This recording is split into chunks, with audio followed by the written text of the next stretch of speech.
Welcome to week 9 of the Free Tendies Fantasy Gambling Show. I'm Ted, and no Yanni this week. I'm here with special guest, my cousin Brian. What's up, dude? Teddy, love you, dog. Thanks for having me on today. Of course, needed some expert picks from you. I'm sure Brian lives in Arizona, so he can actually place bets, unlike me. Thanks a lot, Gavin Newsom. But anyways, let's get into the week 8 recap. I'll do Yanni's picks too, since he wasn't here. Yeah. The first one that me and Yanni both had as a FTF consensus was the Jaguars minus 1.5. This was one we kind of shit on Chad Millman about. It was our not every game can be a Tomlin rah-rah spot. The Jaguars are just a better team, and 1.5 points was too few. That came home. We're happy about that. Our next one was also a consensus, the Texans minus 3.5. We got that wrong. It was our second consensus pick we've gotten wrong this year. That was a weird one. The Panthers hadn't gotten on the board yet with the W. It felt like a great spot for C.J. Stroud. The Texans team, they just looked rough. It was a tough L. There was a couple missed opportunities, but just the wrong side of the bet. Then for me, the Browns plus 3.5. I was really, really excited to make this pick against the Seahawks. And honestly, watching the game, it felt really good. The Browns dominated the game. After the first quarter, the Seahawks hadn't scored. And ultimately, what the game came down to was with 3 minutes left, all the Browns needed was a first down to ice the game. And for all you soccer fans out there, I don't know if you've ever had a defender try and clear the ball out and had a forward run and have the ball hit their head, and they just luckily get by your back line. That's what happened. Jamal Adams came on a near side blitz. He headbutted the ball. It dropped into a Seahawks defender's arms, and then they went down for the game-winning touchdown. It sucks. I don't regret my process on that. I really do believe it was the right side of the bet, but sometimes you get unlucky. That's all right. You just shake it off. Next one was Niners money line. That was a laugher. It wasn't even close, and quite frankly, I need to stop betting with my bleeding heart. I just really wanted a Niners bet to be green. It wasn't, and not only was it the wrong pick, it was entirely the wrong pick. What are you going to do? Then the last one was Lions minus 7.5 against the Raiders. Jimmy is still the destroyer of worlds, still the destroyer of franchises. He got Josh McDaniels fired now, and now he's riding the pine. He really reminds me of It ain't all Jimmy's fault, dude. It's so We'll just put that out there. It's so Jimmy's fault. But yeah, we'll see. We'll see what happens with the new regime. Then Yanni's picks. We already did the Jaguars. Colts plus 1. That was a beatdown the Saints administered to them. The Saints put up 37. I can't really speak to his reasoning on it, but wrong side. The Jets minus 3 was a push for him. That was his 4th push of the year. A disgusting garbage bowl, and what are you going to do about that one? But yeah, without further ado, let's get into the week 9 picks. Brian, I'll let you start out. I've been talking a lot. No, yeah. Well, first of all, Ted, I kind of want to just introduce how I go about my picks. I'm not so much a stat guy when it comes to, percentages of winning the spread each week or plays against the average or whatever the metrics are that you guys use in betting. So I kind of, just to throw it out there, I'll focus on player trends as athletes and if they're healthy, if they're, who they're playing against in terms of the defense and their health. I kind of balance those ideas as an athlete to kind of identify where trends are developed here. So without further ado, Dolphins Chiefs over 50.5.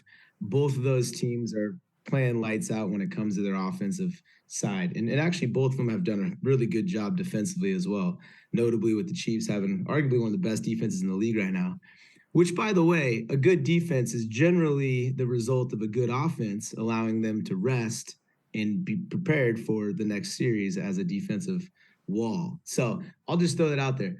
Moving forward, Redskins, they're the Commanders, Sir Ted, for the record.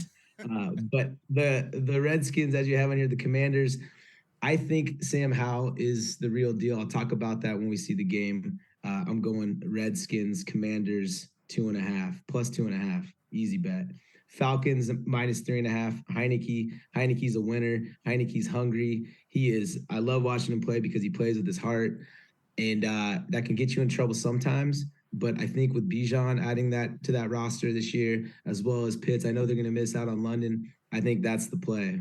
Seahawks, Coach Carroll is the variable here. He is a coach and he knows what he's doing. He's been winning undoubtedly with teams that have not been projected to win like they have. So we got to give that to him. And then last is Eagles -3 over the Cowgirls. I hate to be a Cowboy hater because I really, frankly, there's other teams, there's other reasons to dislike teams, but the Cowboys in particular, they're always touted to win. They never win. I kind of like it. But for this reason, Eagles, I'm taking -3. We'll talk about this when we get here. Jalen Hurts, that team, that offense that played well together. Their defense is doing really well. Their coaches know what they're doing. There's good cohesion. Hard to stop the Eagles right now with that tush push. Yeah, Back to you. that is fair. The tush push is an amazing play, and I guess for the Can't Seahawks, argue. It gets what they need. I think I might like the Seahawks 5.5 a little bit better as a bet if there was the over under on how many sticks of gum Pete Carroll will chew during the game. I'm not so sure about the spread, but we'll get to that later.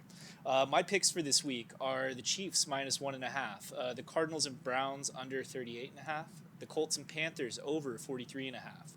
I'm riding with Brian as a Cowgirls hater on the Eagles -3.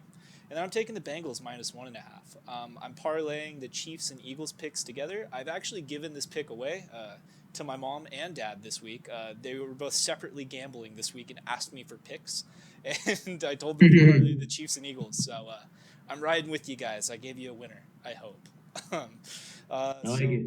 The potential parlay return, if that hits, is $356.92. All of my single bets are for a total of $560.88. The total potential return on a 5-0 week is $917.80, and then the ticket cost is $400 because I'm spending $100 on the parlay. My season record this year, 22-16-2. So we are still over 500, but it's been 3 straight 2-3 weeks. Got to get back on track, and still in the green. But I've gone over $500 red the past month or so, which is bad. Ouch. Yeah. I had a couple really good weeks bolster me up. It's been death by a zillion cuts, but I feel really good about this board. I feel really good about this week. It's mid-season, man. Weird things happen mid-season in the NFL. Yes, it is. All right, let's get into the game breakdown, and we'll start with the early one. The Dolphins are at the Chiefs in Germany. The Chiefs are -1.5 point favorites, and that is the pick. And the over/under on this game that Brian is on the over on is 50.5. 38% of the money is on the Chiefs here, and 44% of the bets are on the Chiefs here. So this is not a public pick, and this isn't really a pick that the sharps like either. I'm kind of on an island here, and that's okay. I'm okay going against the Timmies. Patrick Mahomes is 19-6-1 against the spread all time as a favorite of 3 points or less. I think that is indicative of him potentially being one of the greatest players to ever pick up a football. I mean, it's very rare that this Chiefs team isn't laying 5, 6, 7 points. The last time the Dolphins beat a team with a winning record was Week 3 of 2022, and they melted this year against the Bills and the Eagles, who were like their only real good competition. The Chiefs are 5-3 against the spread this year. This defense is so much better than what Patrick Mahomes has played with, and as a result, they've been covering more spreads. A lot of times when the Chiefs haven't covered before on these big numbers, it's just the defense letting up like a 2-minute drill to get a team within 5 or 6 points or whatever, right? So it's a neutral site game, like I said. There's no home field advantage for either team. But Mahomes has plenty of experience on these neutral sites because he's played in a lot of Super Bowls. So when you have potentially the best player ever and under a field goal favorite, like I said before, you just do it. You just do it. I feel really good about this pick. I think this is my favorite pick of the week, I want to say. And even though the Timmies are against me, this Dolphins team, the public loves the Dolphins. Everybody loves the Dolphins. Mike McDaniel, he's such a likable guy. He's such a smart guy. He has this team turned around. Tua's looking like an MVP candidate right now. So I get why the Dolphins are a trendy pick here, especially as an underdog. But this is the Chiefs, bro. There's just levels to this shit. I don't know. Last time I bet the Chiefs was the Super Bowl last year, and they made me a lot of money. So I like them in these spots.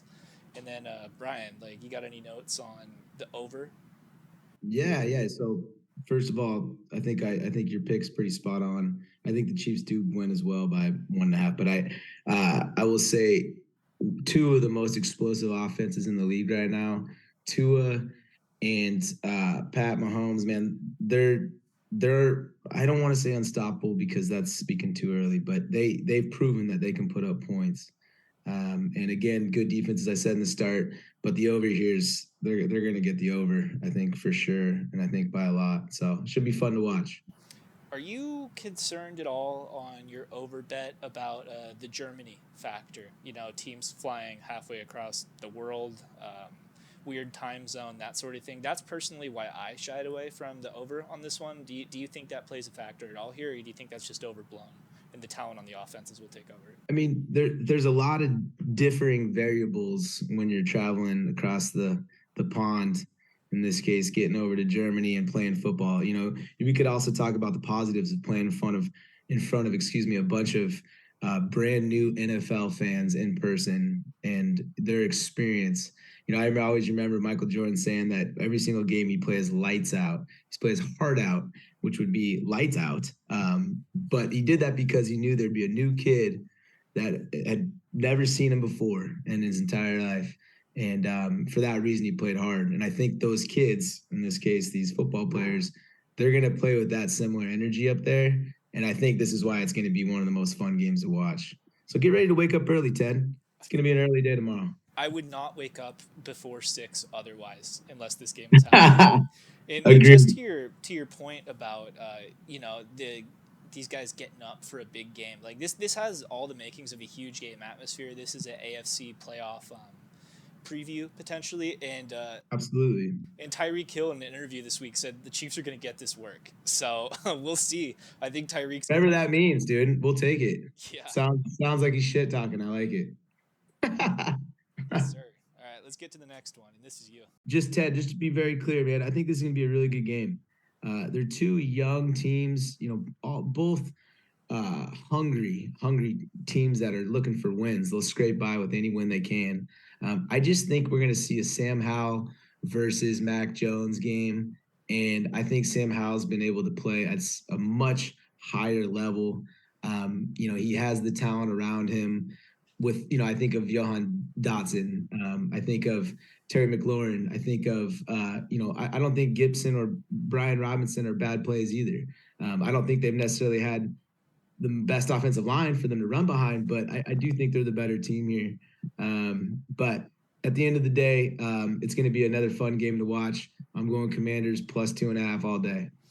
Yeah, I mean, you forgot elite fantasy tight end Logan Thomas too when you're talking about Sam Dude, Howell's he's had weapons. like 18 concussions. Expect him to get a concussion first quarter of the game. All right, I'm just I don't know joking. what the odds are on that, I but wish him the best. I actually like him. He's on my fantasy team, but I expect injuries often by him, unfortunately. yeah, yeah. And then I guess like in terms of like what the public betting action is, 59% of the money is on the Commanders and 61% of bets are on the Commanders. So I would say the public is with you on this one. This is definitely a bet that the public likes. To me, this line looked fishy to me because it feels like I'm a noted Patriots hater. My hot take at the beginning of the season was that the Patriots were a 5 or 6 win team, and Bill Belichick retired and quit after the year. So far, that's looking like a pretty solid bet, right? So with how we've seen the Patriots look to this year, like the fact that the Commanders were underdogs here, I think was a little bit surprising, which made me think that maybe Vegas knows something that I don't, right? Because Well, it's in Foxborough. Let's be clear. was You Foxborough know, worth like 6 points to you? Right? Like, not necessarily six, but I will say they definitely got the advantage when it comes to having the home field. That place is not an easy place to play. yeah, just ask Jalen Not Hurts, that right? I've ever played there or even been there, but from what it would sound like. Yeah, well, they almost knocked off the Eagles week 1, so I mean, yeah, that probably is part of it. But what I kind of boiled it down to, and the thing that I'm looking at in this game is, Yeah. I think it's a Mac Jones versus the Commanders defense thing. So far this year, Mac Jones has looked horrible in spots. Mac Jones has been benched twice this year already, halfway through the game against the Cowboys and the Saints. So Yeah. it's hard to look as bad as he's looked in spots. But there have been other spots, like say for example against the Bills, or I forgot other times he's looked good really, but basically it's against bad defenses. He's kind of been able to move the ball with the help of Bill O'Brien drawing up some scheme. So I think that this Vegas line is almost suggesting that Mac Jones kind of has a decent day here. I'm not a prop better, and our contest doesn't include prop bets, but I'd take a look at what Mac Jones's passing totals are and maybe take the over on this one. Because this Commanders team, they just got rid of both of their elite edge rushers. Chase Young is now a Niner. Let's go. And Montez Sweat is a Bear now. So this Commanders team is moving like they're selling. I don't know. They're definitely selling. I agree with that. I think the trades this last week are definitely going to not be beneficial to their defense. Mm-hmm. So I think that's arguably probably one of the reasons why they got plus 2.5, by the way. And definitely a coaching edge here, in my opinion. I think Bill Belichick is leaps and bounds above Ron Rivera. But I wouldn't say leaps and bounds. I would disagree with that, respectfully. I am the number one Ron Rivera hater. I think he should have been fired 2 years Why? ago. Why do I hate Ron Rivera? Because look what he's done with the Commanders this year. I think he's checked out. Dude, we have no idea if he's checked out or not. I couldn't speak to his character right now, but I will say he's done a good job with his team. He's done a good job with the Commanders, and they had a young quarterback, Sam Howell, who's played well. They've got a team around him. I think he's done a good job. He's not done a terrible job. I don't think he's checked out like the game's out. I think he's been dealt a shitty hand. Dude, but I think this is why it's so good to have guests on the show, because me and Yanni always have these circle jerks of these coaches that we just hate, and Ron Rivera makes the list. Yeah. So we just have these moments where we're just get me out of your guys' circle jerks. I'll have my own circle jerks for Ron Rivera over here. All right, we're moving on, dude. Next game. We're on circle jerks right now. All right, here, let's I will read the first bullets. So Brian likes the Falcons minus 3.5. The over-under on the game is 37.5 points. 49% of the money is on the Falcons here, and 42% of the bets are on the Falcons here. So it's not a public bet. It's almost 50-50 based on what bettors are looking at in this game, but there's a 7% difference between the money and the bet. So there is a notable amount of whale money on the Falcons. Maybe it's Big Bet Mike. I don't know. But yeah, well, we'll let you get into your flavor of the game. Why do you like the Falcons here? Well, so let's just talk about the Vikings right now. I mean, they just lost their franchise quarterback to an Achilles injury. They're arguably the best wide receiver in the league's been out and still out on IR. Their running back, Madison, has been a complete flop. Thanks for the trade early on the season, Ted. Who did I give you again?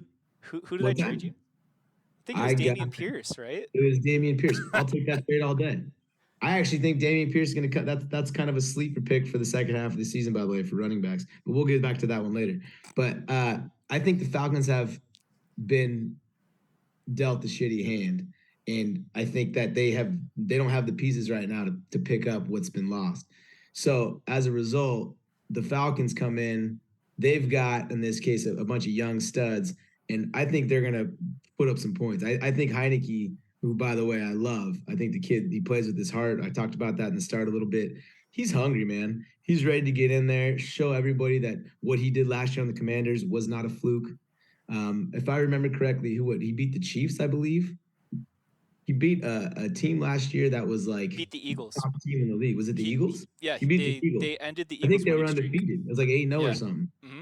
Yeah. So I mean, that takes balls, man. And he's got some studs on his team. I know Drake London's out, as he says here. But Pitts, Bijan, you have down there in the bottom. Dude, these are I know Pitts hasn't necessarily performed at his potential, as anticipated, but I think he's definitely proven that he could play. And Bijan's lights out. Give this team 2-3 years. Maybe Heineke's there, maybe Heineke's not. But this is a team that's going to be competing for a championship. I hope they pull their defense together. I know they got some studs on defense too, which I won't get into because I don't necessarily know them too well. Calais Campbell, bro. Calais Campbell, legend. Gotta love the guy. Probably not going to be there in 3 to 5 years, but love the guy. Total stud. Actually, Denver. I think he's a Denver native. Went to South High School. Oh, nice. I believe. Don't quote me on that. But he's a stud. We'll leave it at that. Yeah, man. Falcons 3.5 all day. My analogy for the Falcons, I've said this on previous shows, and I'll just say it again. Like the Falcons, they have all of the skill position players. They have all the young studs you could possibly want on offense. I've compared that team to a Lamborghini, and I've compared Desmond Ritter to the 12-year-old that you hand the keys to and say, "Okay, don't crash." So I mean, Nice. I I think like that that. Desmond Ritter is a champion on my fantasy team. I have him in Superflex, and actually, the league Brian's the commissioner of. I have him. He's He's a been a champion in your heart, Ted. That's what yeah. matters. Well, yeah, but You so I can't mean, let like that one go. putting the meme aside, like I really think Heineke is probably more suited to run this offense. I hope Arthur Smith looks at it the same way. I think this is a great spot for the Falcons. This Vikings defense with Brian Flores, they love to blitz. It's their favorite thing to do is to blitz. So I think this game's going to come down to uh, Heineke in the pocket with very minimal time to think. Like, does he know where to get the ball ASAP? And then just one other little flavor note on Boom. this game. I wouldn't be surprised to see the Falcons make a call on Kirk Cousins for next year when he gets recovered from his Achilles. I think this Falcons team is one Kirk Cousins away from dominating their division. It's easily gettable and being a contender in the NFC. I really like their pieces. This is one of me and Yanni's favorite teams. I loved their. I think they were 8-1 to win the NFC South at the beginning of the year. I loved that prop. It just felt to me like the Saints weren't there. The Panthers stink, and then the Bucks. With Baker, I was probably wrong on that, but not too much. But anyways, enough of that. Let's go to the next game.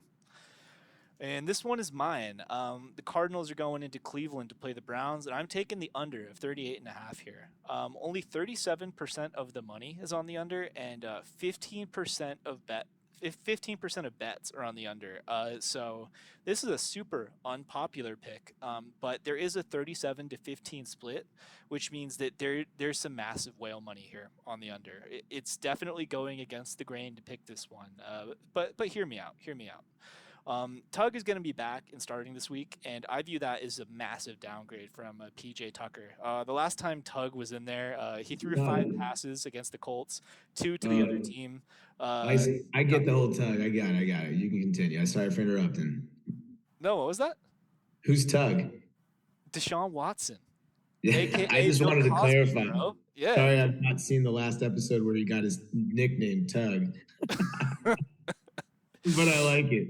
I apologize for interrupting. Continue. Well, I understand why you wouldn't be familiar with my weird nicknames I give players. But yeah, I was like, I hate this guy. I hate Deshaun Watson. I think that him missing a year and a half, like it's like the Monstars came and took his powers. I don't like he's just not the same guy anymore.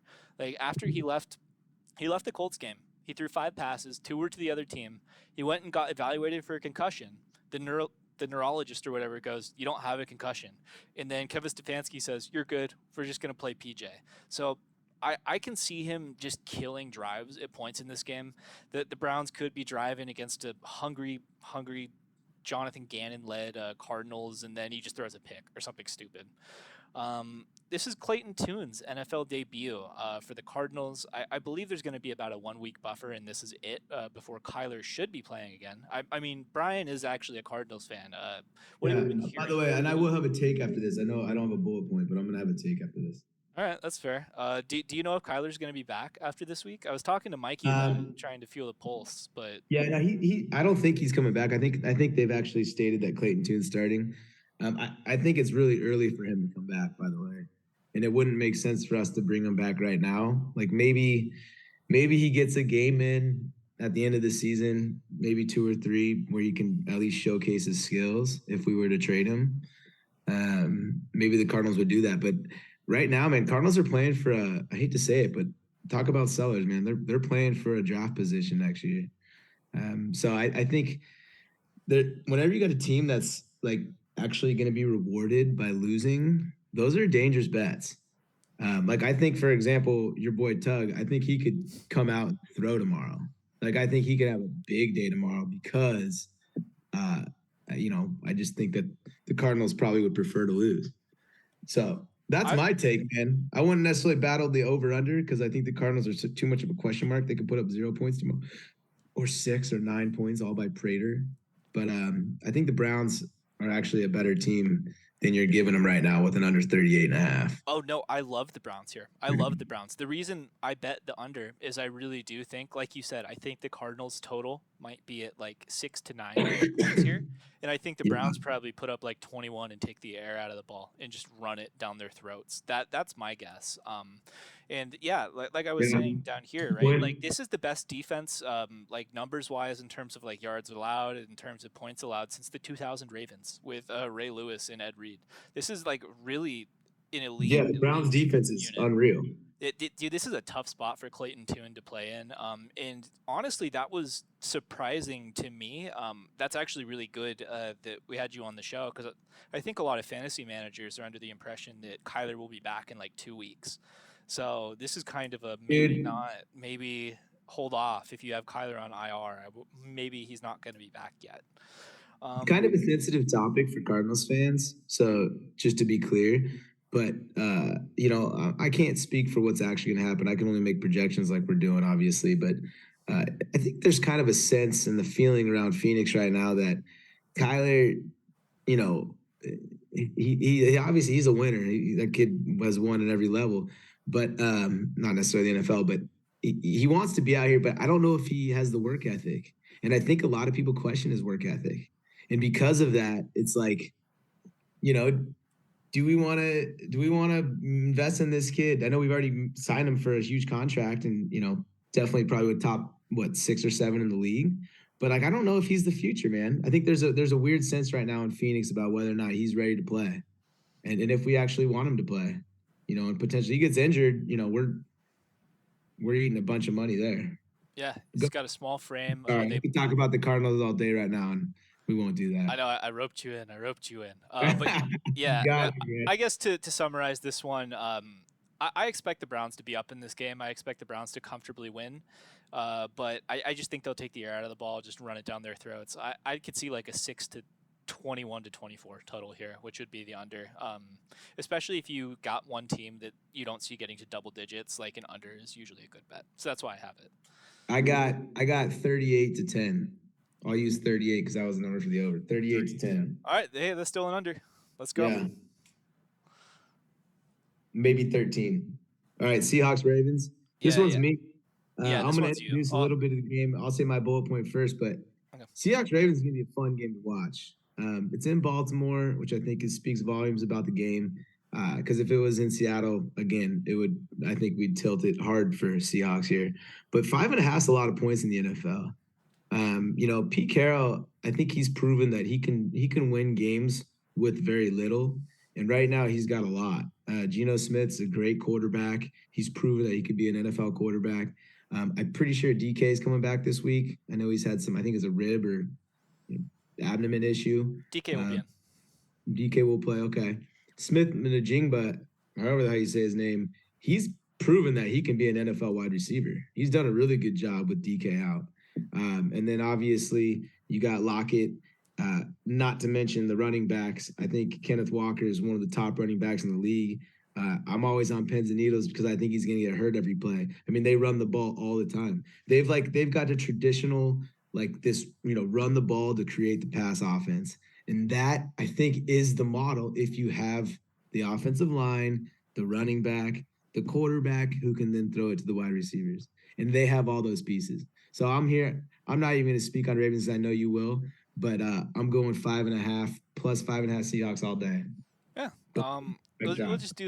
just do the betting trends really quick. Yeah. 55% of the money is on the Seahawks here, and 62% of the bets are on the Seahawks here. So, again, you're with the majority here. The public is on your side on this one. I think that a lot of people really like the Seahawks team, and like you said, 5.5 points is a ton for the NFL. Yeah. I'm glad I see these stats after I gave you Yeah, my picks because this is actually interesting to see. Oh, okay, I got everyone on my side on this one. Okay, cool. It makes yeah. sense. Here's my No thing, big deal. man. Like, No big deal. I'm a Niners fan. Me and Yanni are Niners Yeah. fans. Like, I hate the Seahawks too. I'm a Cardinals fan. I I hate hate the Pete Seahawks Carroll. so I'm a much. Sun Devil. I hate them Born so and much. raised. But Yeah, I fucking hate him. here's the way I see this game. I think that this Seahawks defense is massively overrated. Right now, like just by the numbers, they're a top 10 unit. But they gave up 31 points to Andy Dalton and the Panthers. They gave up 36 points to Matt Stafford and Puka Nacua and the Rams, who, by the way, are awesome. Hope Stafford gets better soon. But then their defense started looking better against Daniel Jones and the Giants. Hobbled Joe Burrow on one leg, and then Dude, Josh Joe Dobbs Burrow and on the one leg's better Cardinals.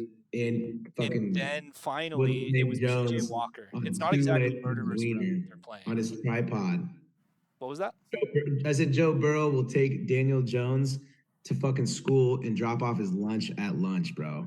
Like that is such a terrible comparison. If you can get Joe Burrow in this case and diminish his play, that defense isn't as bad as you think. They gave Like up that's 250 yards passing in one half against Joe Burrow, and then the second half they only went for like 50 yards. So, see, this is good because like the jury's still out on this. I feel like I could be wrong about this, but I think that this defense is being overvalued from a massive performance against the Giants in primetime.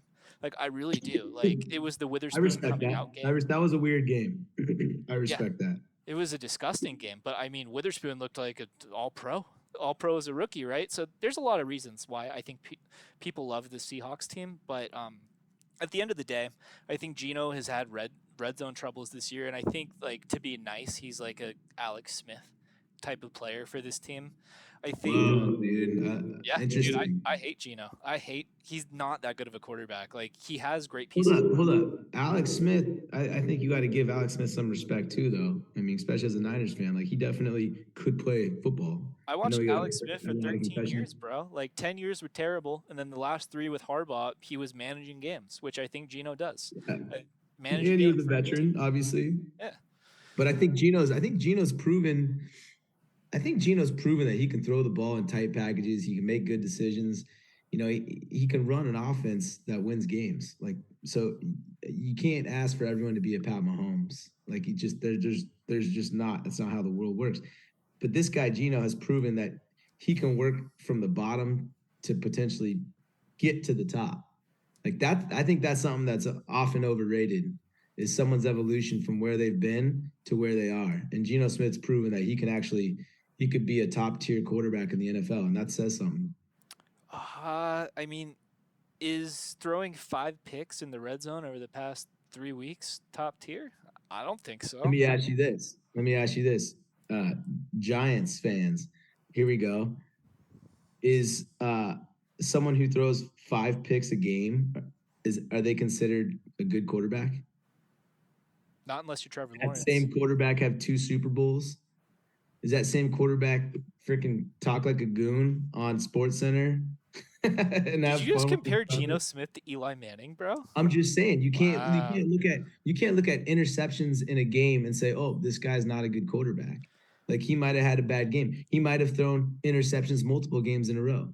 And to be clear, I think Eli Manning is one of the best quarterbacks in sports history. Sports and football history only because he's got 2 Super Bowl rings.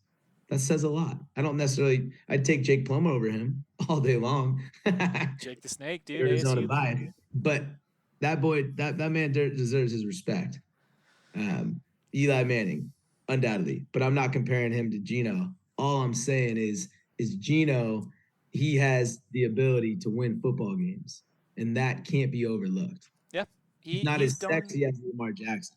He's not as sexy as a Pat Mahomes. You know, like those guys are gonna win, and they're gonna win in the most flashy of ways.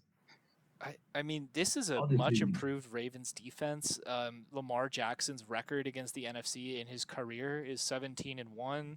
It's the Seahawks are having to fly across the country to go to Maryland to play this game. Like, I get it. I see why people would bet this because 5.5 is such a large number, but I think these Seahawks are frauds. I think they get exposed against the Ravens. Like when the Lions went to Baltimore, right? Like I think the Lions are a much better team than the Seahawks, regardless of whether or not the Seahawks beat them this year.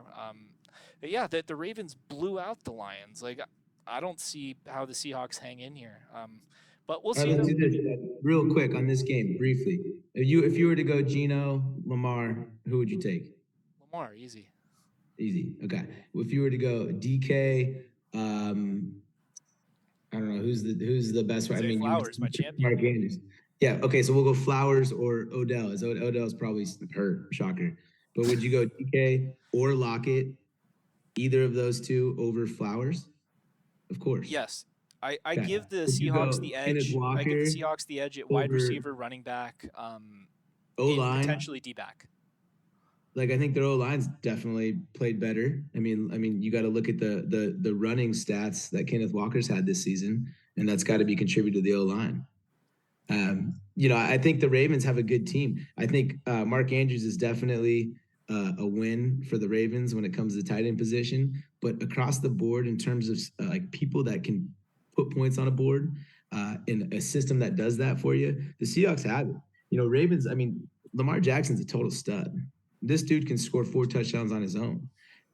But that Allen Iverson approach to football that doesn't win championships. That might win a couple games by a lot, but you'll lose games or you'll play if one person plays poorly, their whole team is washed. Like that's not a good system, man. That's a scary system if you ask me.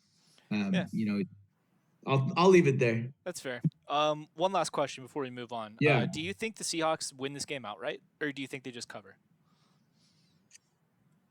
I think they win it outright. I think it's a field goal game. I think the Ravens will win by a field goal. I think Justin Tucker, this is one of his field goal games to win it. I Seahawks, some reason Seahawks, dude. It's always the Seahawks. They always can battle any team and get to the field goal to win it. Like if there's ever a team that the Cardinals have won or lost to by a field goal, it's been the Seahawks.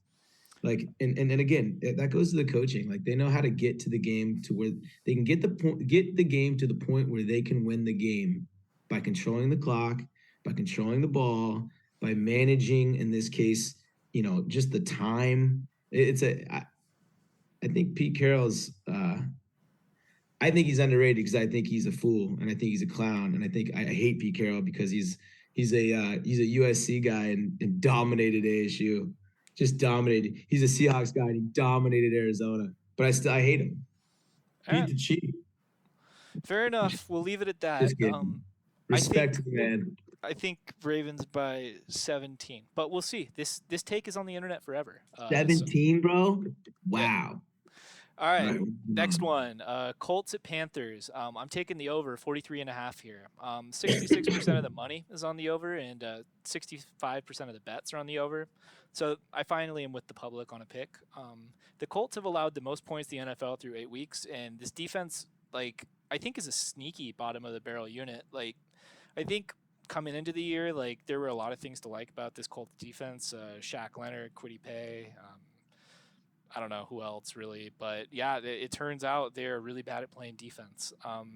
The Panthers are still not good, but they're coming off their first W of the year against the Texans, and Frank Reich in that win gave over his play calling to Thomas Brown. So I think that's an encouraging thing. As soon as you give away the call on the plays, right, you get a win. So I don't love this Panthers offense still, but I think that Bryce Young will have a little bit more success against a defense that can be had. Shane Steichen has the offense humming with Gardner Minshew. This team had to deal with the injury to Anthony Richardson. Everybody was so excited about him, me being one. He turned me into a believer after 4 games and then immediately has a season-ending injury.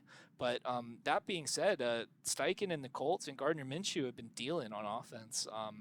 They lead the NFL in plays run per game, and they've gone over in 6 of 8 games this year. So their issue hasn't been scoring points. They've done that plenty of times. Their issue has been stopping anybody.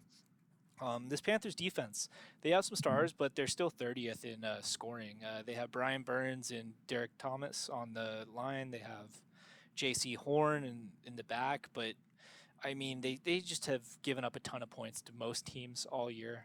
They had a good performance last week, only giving up 13 to CJ and the Texans. But I'm chalking that up to the Texans shooting themselves in the foot versus the Panthers actually turning a corner. So I think that this game, I think a lot of people are probably picking the Colts here. I've heard some sharps. Chad Millman, Simon Hunter are the sharps I'm talking about. They love the Panthers in this spot, and I think I've seen like enough public opinion liking the Panthers here to kind of scare me away from picking the Colts.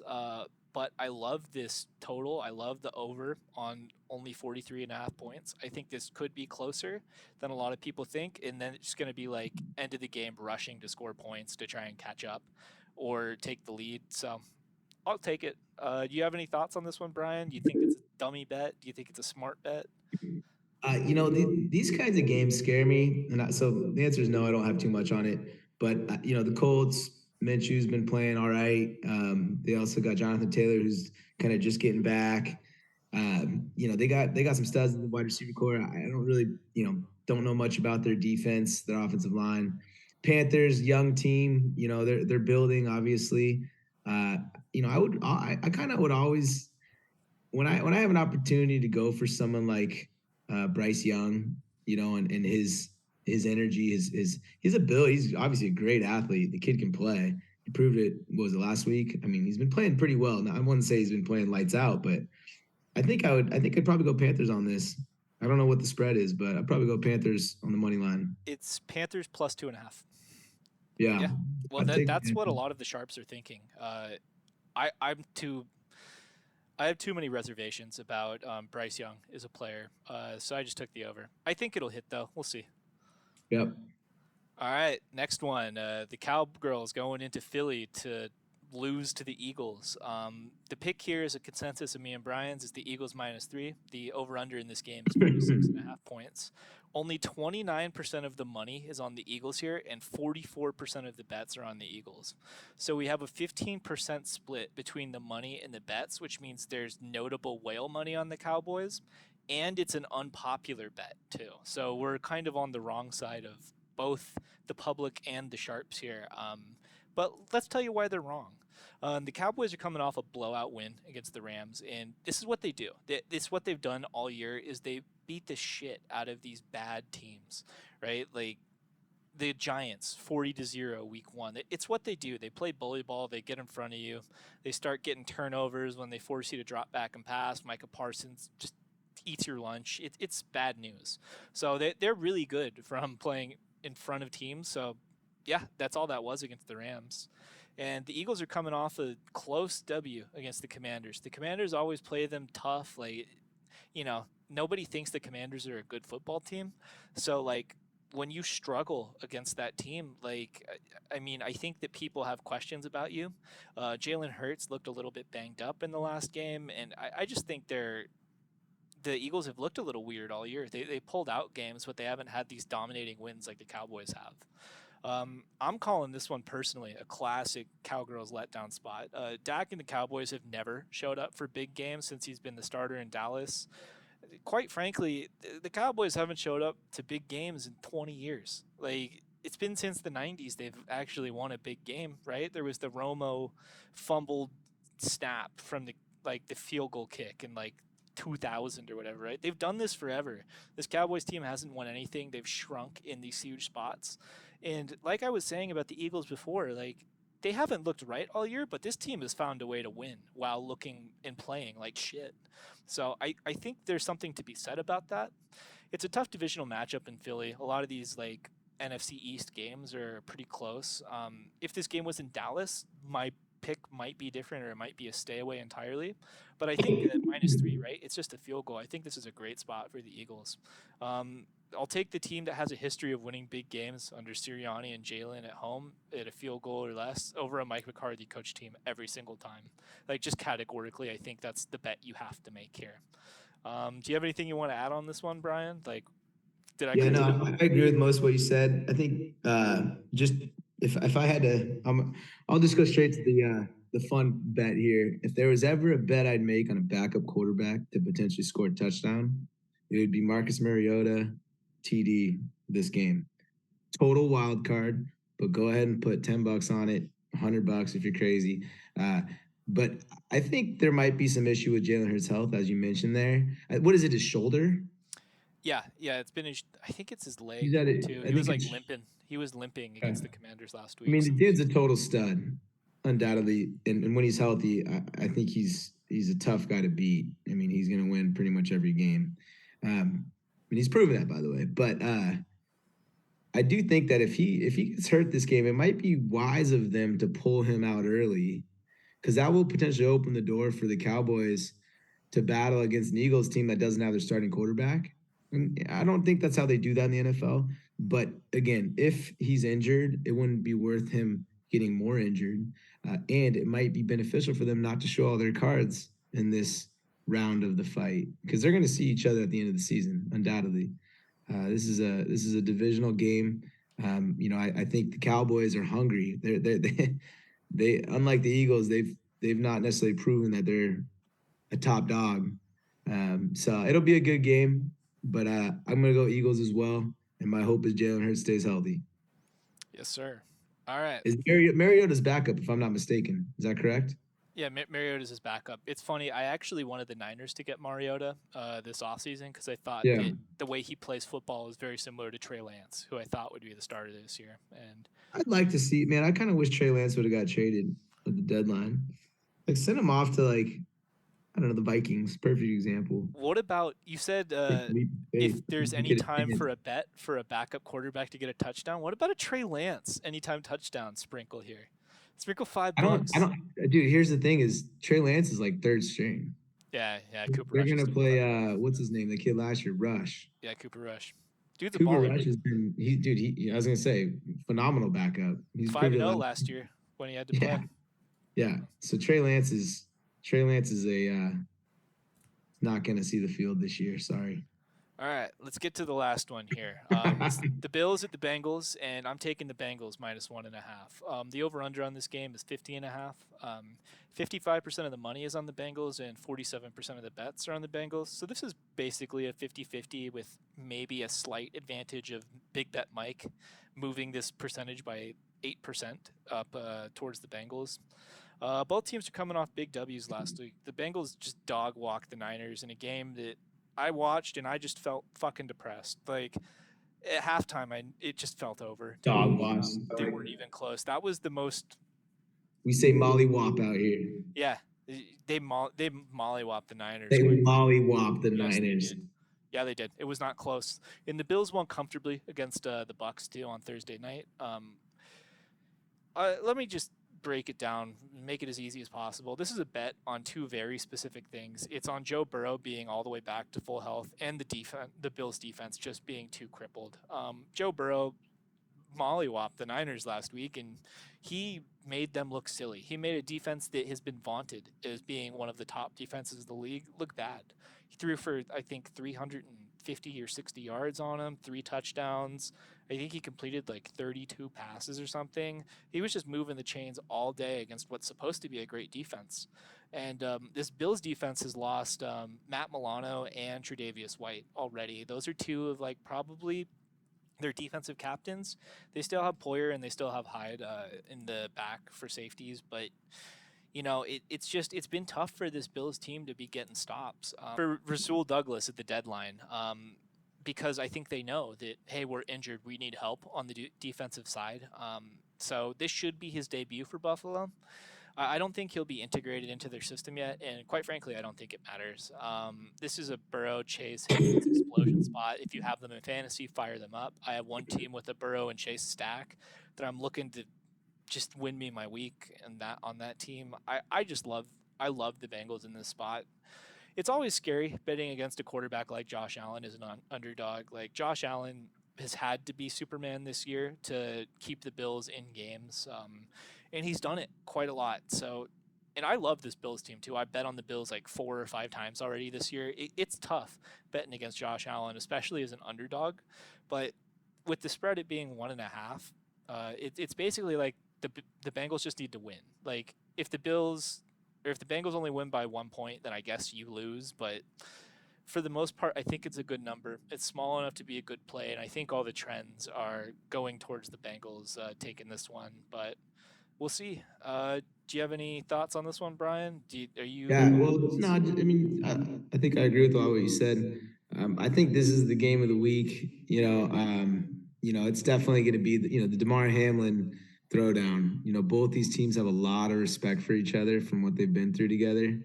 And it's going to be a fun game. Uh, I think the Bills defense, I think, is definitely a weak spot. The Bengals defense has been a weak spot for them. So I think that can kind of be a wash.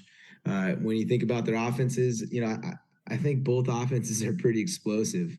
I think that you got to tip the hat to the Bengals, and I think the key player here is not the obvious guys. You would say Burrow, of course, or Jamar, like you said, Jamar Chase there, Higgins. But I think it's going to be Mixon. Joe Mixon's definitely not necessarily played up to his ability this year. And, I think it's going to be his time to shine, especially if they have the lead. So at Bengals, that's a big deal here. Again, Bills definitely can throw the ball and put up points, so it'll be a good game.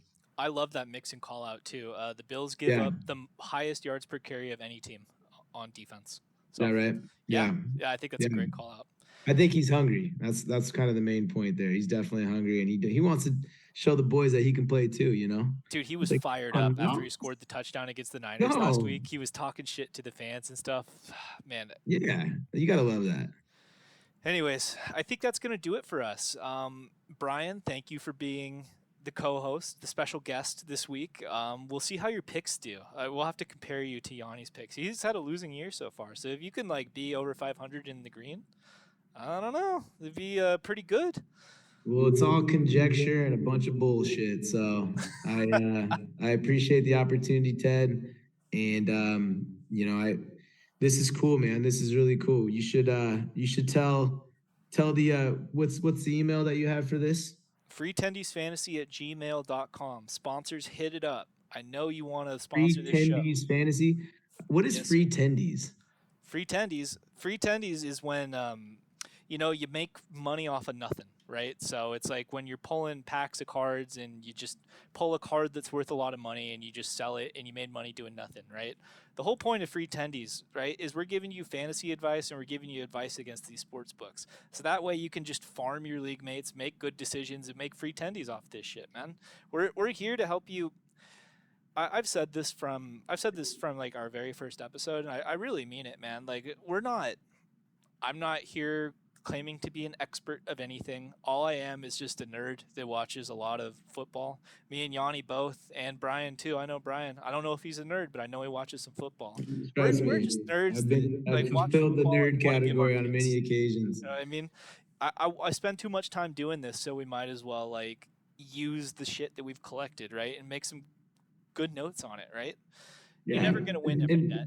You're never let's gonna be win every clear, fantasy Ted. league. Most people, including myself, who are just casual observers and obviously diehard sports fans who've been around it their whole lives, we get our information from where everyone else does. I get a lot of my information from playing fantasy football and the write-ups that they have on players, and a little bit of deeper research, obviously, as we all do. But at the end of the day, these are energies that we're feeling, and recognizing trends that maybe other people don't, or speaking to, like I said, player status and their health.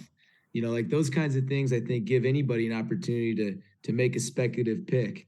And I think we're doing a good job with that. And I noticed that you guys do percentages and numbers, and I think that's an added level to this. So really, really appreciate the opportunity, dude. And I think you're doing a really good job. Oh yeah, man. Free tendies. What is it again? Free Tendies Fantasy, FTF. Free FREE Yeah. tendies TITT. No, I'm just kidding. T. Free Go ahead and titties. spell it. Free them titties. Free titties. I'm just kidding. Free All right, tendies. guys. Like, TN. subscribe, hit the TN. bell, and then Brian, do you have a comment for the fans to leave? Like, what's a good question you have for the fans that they can leave in the comments? Well, on behalf of football or on behalf of life? Anything you want. Yeah, well, I was talking to my wife today, and two. I'll just go to the one of them actually. I think it's Thorough. I'm not sure, but he once said, he goes, "Most men live lives of quiet desperation," and I think I got that right. Someone checked that quote, but I think that's the quote, and I love it, because what it is people that want to do stuff like this, but don't. They think about it and they yearn for it, and they're desperate because they choose not to pursue it. That's my take on that, and I want you to think about that, Ted, for you guys, because what you're doing right now is beautiful, man. You're Yep. fulfilling that. You Oh ain't yeah. you ain't quietly desperate on your side. So keep up the good work, man. That's it. For those who are listening, enjoy that quote. What's that mean to you? Think about it. Make it something special. I Right appreciate on. it. Sounds good. We'll Love you, catch you guys dog. next week. Yep.